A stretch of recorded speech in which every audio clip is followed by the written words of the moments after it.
Childproof caps don't work forever. Prescription drug abuse can kill. Talk to your teen. Are you looking for some good reads this summer? If so, Parnassus Books, located in Green Hills, has what you are looking for. I, the Tiger, had the pleasure of sitting down with Parnassus Books to talk about the new bookstore and the book industry. Take a look. We've all heard about it, bookstores closing here in Nashville and all over the country. However, in November, something peculiar happened. A bookstore opened its doors. Nestled here in Green Hills, Parnassus is owned by author Ann Patchett and publishing veteran Karen Hayes.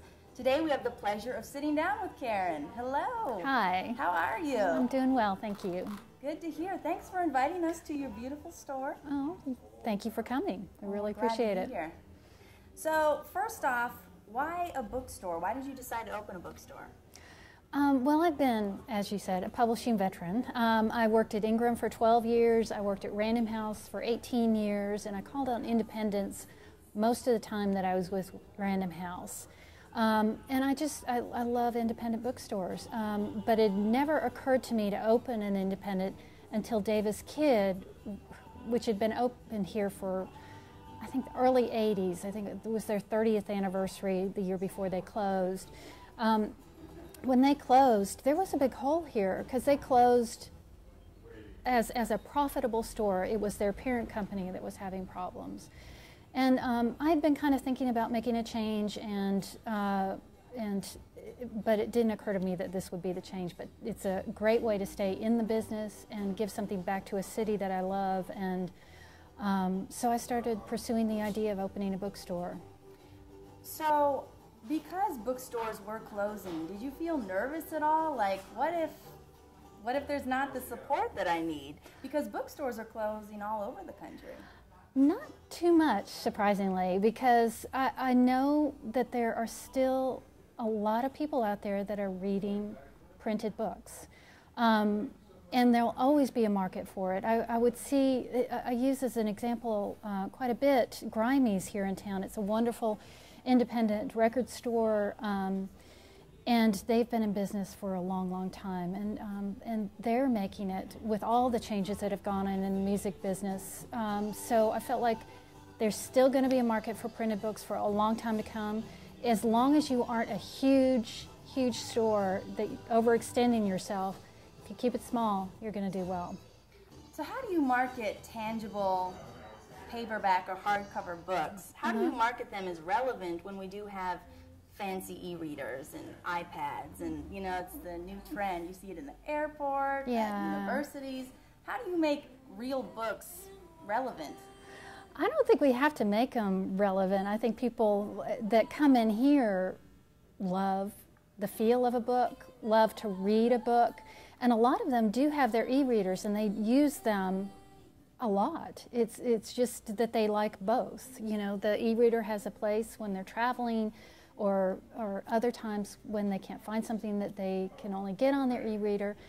The other way too is that when you give a gift, a book says a whole lot more than giving a gift certificate for some book that they might buy and download on their e-reader. Kids' books, that's a huge part of our bookstore, and that is so special to give a child a book, a printed book, or share it with them and read with them.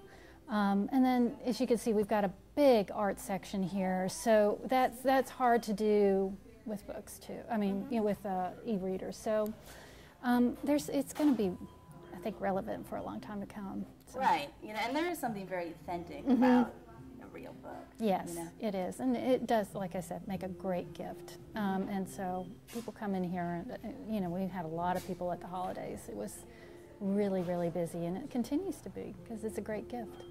So I was looking around on your site, and I saw at the top of the site it said an independent bookstore for independent people. Yes. I love that phrase. What does that mean to you? Well, it's something that kind of Ann and I came up with, yeah, I'm trying to remember who actually put it together for us, but we said, oh, that's perfect.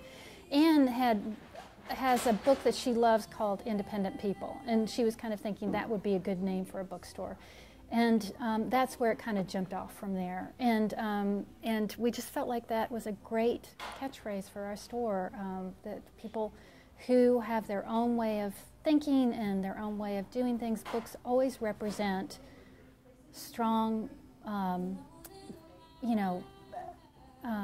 values and ways of thinking. So I'm not wording that very well. I haven't thought about how I should say that. But I think it's something that people can relate to. So, so we thought it would work. So what book are you reading right now? Right now, I'm reading a book called Billy Lynn's Long Halftime Walk.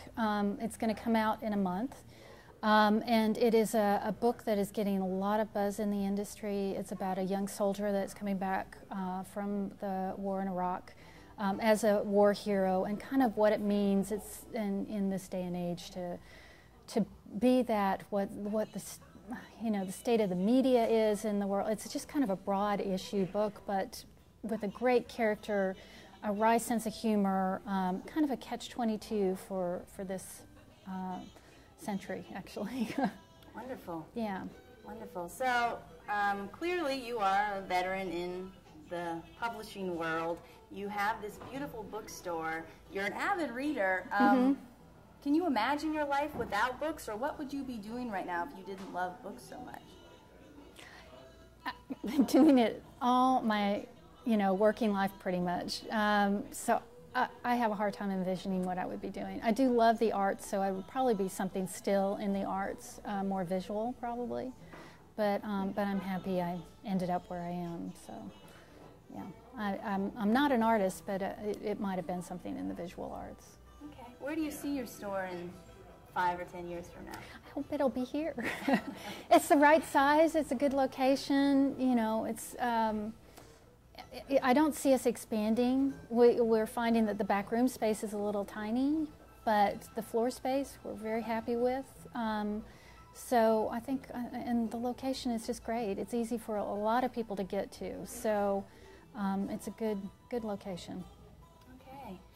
And finally, I think anyone who opens a store, is an entrepreneur, and I think that's very admirable. What advice would you give to someone who's looking to open a store, whether it's a bookstore or any store for that matter? Because it's got to be a little nerve-wracking. It is. And yeah, I would just advise them that you've got to be up for working long hours, but the rewards are so worth it. I mean, I've never worked this hard in my life, but it's just been a blast the whole time. So that would be my advice. Just do the groundwork before you start opening. Do your business plan, all that, and then just prepare to be working a lot. Keep that in mind. Yeah. So finally, just the FYI of your store, Hillsborough Pike? Yes, where Abbott Martin meets Hillsborough Road. A lot of people know where Hillsborough High School is. It's right next to that. A lot of people know where the Donut Den is. It's the same shopping center. So, so that's where we are. Okay, and what days of the week are you open? We are open every day of the week. From Monday to Saturday, we're open from 10 to 8, and on Sundays from 12 to 5. Okay, wonderful. Well, thank you so much for welcoming us into your beautiful store. I really appreciate it. We'll be back to buy books next time. I hope so. Thanks. Thanks so much. Thank you. Thank you. Have a wonderful day. Thank you.